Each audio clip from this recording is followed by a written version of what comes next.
Call it all baddies, fans, fanatics, and addicts. Pull up on me as we get into this piping hot Baddies East episode 18 review. Now, I know y'all tapped into Baddies episode 18. Okay, Zeus, I see you. Even in Jamaica, where there's a whole lot of trees and dingalings, the girls still can't get it together. So peep the scene. The girls are in Jamaica. They in a restaurant. They supposed to be cracking crab legs, but instead they busting heads. So Zeus starts the episode off with Rollie and Sukiana doing a big one. Now I gotta give kudos to Suki for standing up to the big bad bully Rollie. Yeah, we knew it was only a matter of time because Suki kind of gave flip flop. I mean, one minute she's about that, she's on that, and then the next minute she's the voice of reason.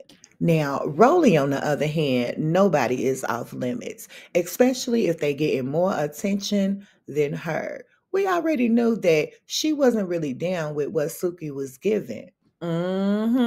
Yeah, I remember when Rolly thought that she was going to evict Smiley and Biggie, and Suki went up to their room and kind of gave them like a big sus talk.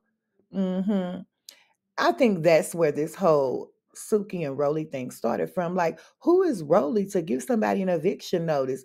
Girl, it ain't your mansion. On top of that, when the girls arrived in Jamaica, Smiley decides to drink, knowing that she has epilepsy and gets sick. Girl, this is when the baddies really showed their true colors.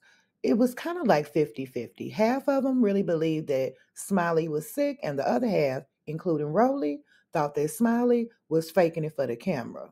What really irritates me about Rolly is that some type of way she always has to make it about her. I mean, here they are in Jamaica partying, having fun, and because Smiley gets sick and goes to the hospital, Rolly decides to venture off to herself, and they had to go looking for her, butter her down, and beg her to be a part of the scene.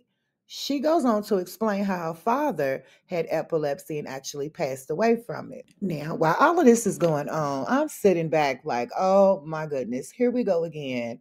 Oh, needy attention seeking Rolly. I mean, one minute is giving victim, the next minute is giving bully. Like, who are you to say if somebody faking or not?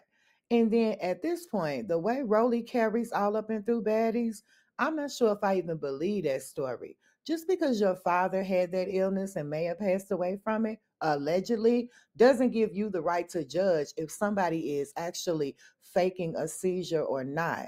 And you already know that Smiley's not going to fight you back. So what's the point of you keep putting your paws on her? Yeah, that's that part I don't like.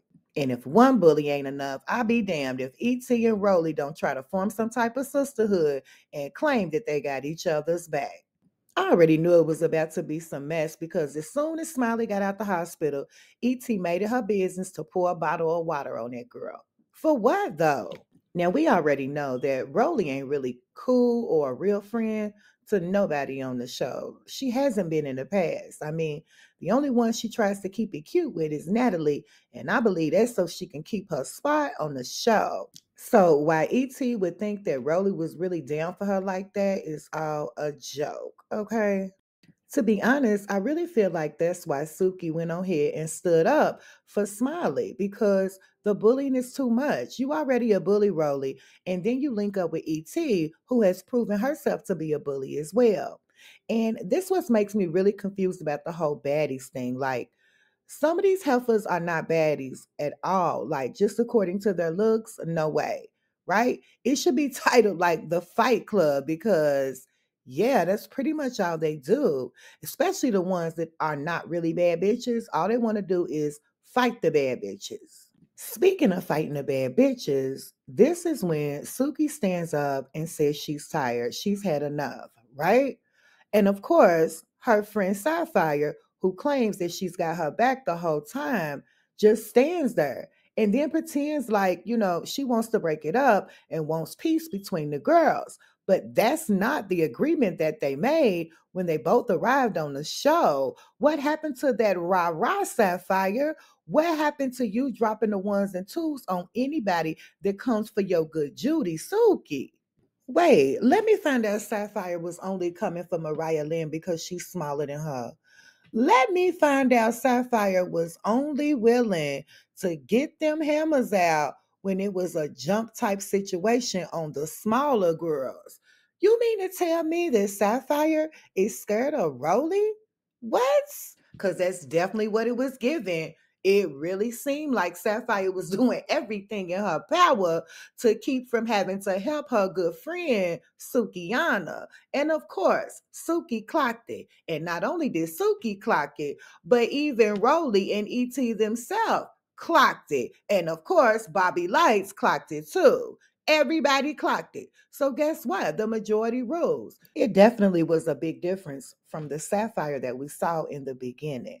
Now, even though I don't think Suki got smashed, she probably took some heavy hits from Big Rolly. I mean, Suki's kind of a smaller girl, and then the bodyguards all in the way. Maybe that worked out in Suki's favor, but nonetheless, she still stood up to Big Rolly, which is a good thing. Rolly needs to understand that, girl, everybody's not barring you. Everybody is not afraid of you, and you can't whoop everybody.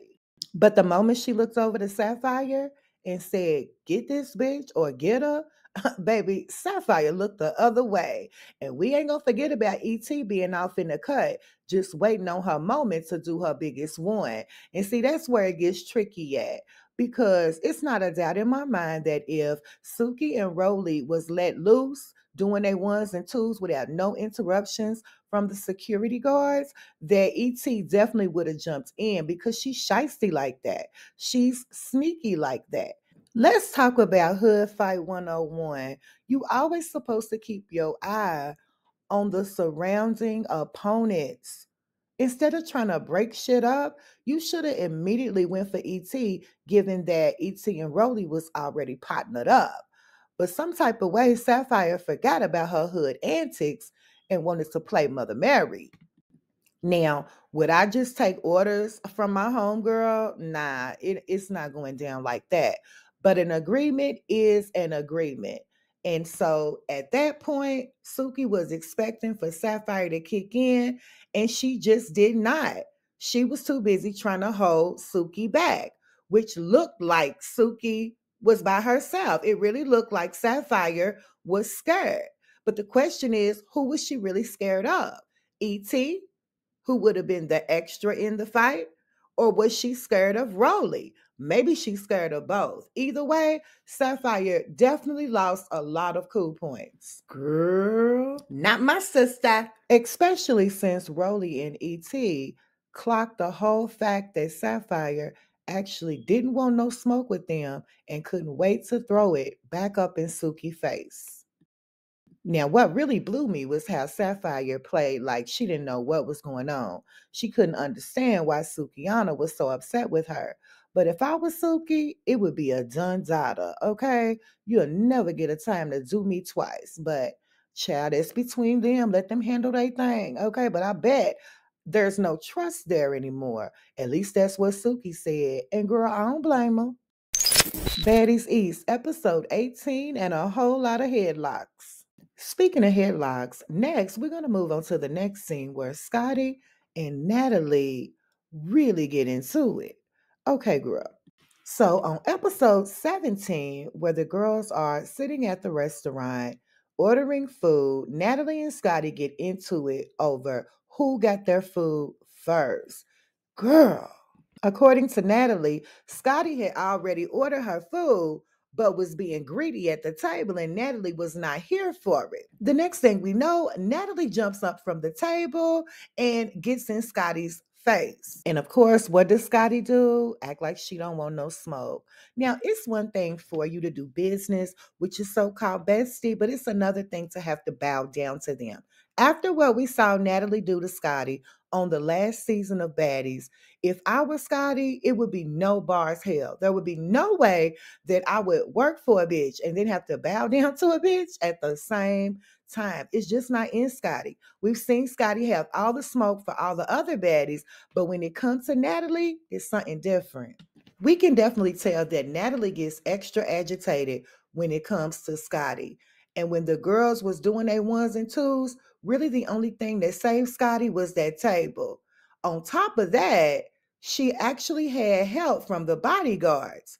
Now, on the other hand, Natalie should already know by now that Scotty and them legs is giving Captain Kangaroo. At this point, Ooh-wee. Scotty needs to drop the whole baddies thing and go ahead and certify herself for kickboxing, bitch. Because when I tell you Scotty kicked the beep out of Natalie Nunn, baby, she John Deered that ass. Now, once the bodyguards broke it up, the girls went out for the remainder of the night. And of course, as usual, like always, they fake kicked it. Come to find out, this whole beef would trickle on to the next day. And now we're going to get to the point where Scotty on Natalie Nunn's door. Girl, I gagged because Natalie thought that Scotty wanted to come and chit chat. But the whole time, Scotty's like, what's up? Natalie's like, what's up? No, Scotty's like, nah, what's up? And so it was up. And I really think that this was like one of the scenes that made episode 18 so lit because Scotty and Natalie got it in. Just them two, one on one, a little bit of security, and a whole lot of space. And it also lets us know that Scotty probably felt like Natalie had one up on her because why you knock on the door if you didn't want to talk? She definitely came to bang. No words, all action. It even looked like Natalie was surprised that Scotty popped up the way that she did. And they got it in. So when I observed the fight, it did look like Scotty had one up on Natalie at some point. And on the other hand, it looked like Natalie had one up on Scotty at some point. You really couldn't tell until after the entire fight because I think both of them equally got their ones and twos in. I never really looked at Natalie as like somebody who's, can bang, who can really like thump. No. And the same goes for Scotty. If anything, if you're fighting Scotty, you got to watch out for them legs. But that's about it. As far as like really like connecting the punches and all of that, no. I never looked at Scotty that way. And if you think about it, Natalie and Scotty have always teamed up too to go against the other baddies. So to see them one on one was quite interesting with no interruptions. Now, the gag is when it was all said and done, Natalie had bragging rights because Scotty looked like she had just got out the cage with a lion. And that definitely gave Natalie bragging rights over winning the fight.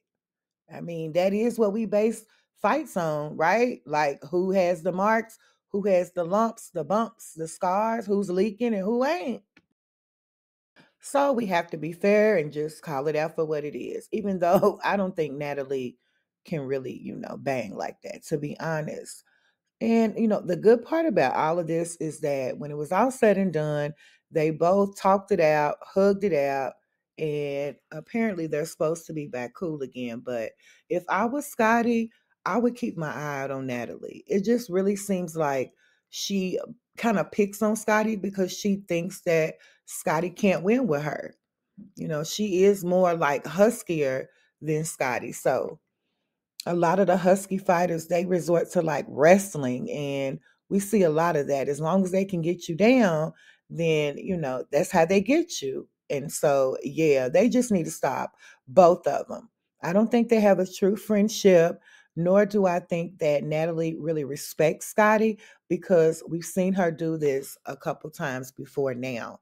And so yeah, Scotty needs to stop acting so desperate and learn what a real friend is. You can't, sacrifice everything for a coin. At this point, if you Scotty with the body, then you should be finding other ways to showcase your body than just baddies. By the looks of whatever Scotty and Natalie Nunn have going on, I think one thing we all can agree on is that with friends like that, who needs enemies?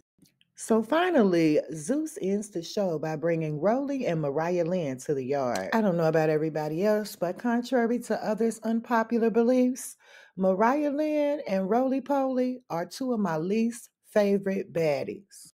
And I know a lot of other people were expecting this to happen because think about it. Mariah Lynn was getting support from people like Rollie and Suki and Sapphire, and they were all like one on one accord when they were bullying Smiley, right?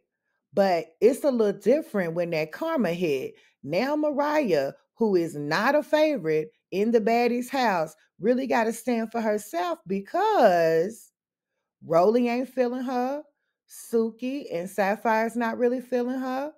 And wait a minute, speaking of Suki and Sapphire, aren't they the same ones that had to make Mariah Lynn and help Mariah Lynn get her own sister's chain back from Smiley? The same Smiley that everybody put the pause on? Ooh.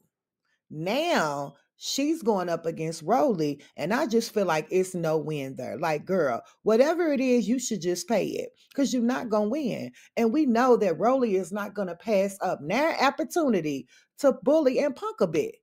I'm just wondering, like, what made Mariah Lynn feel like she was exempt from Rolly's wrath? It was all fun and games when the shoe was on the other foot and Mariah Lynn and Rolly was clicked up, right? Bully and Smiley. But now that the shoe is on the other foot, Mariah Lynn's over there with her veins popping out her forehead and things. Girl, calm down. Check your blood pressure. Are you okay?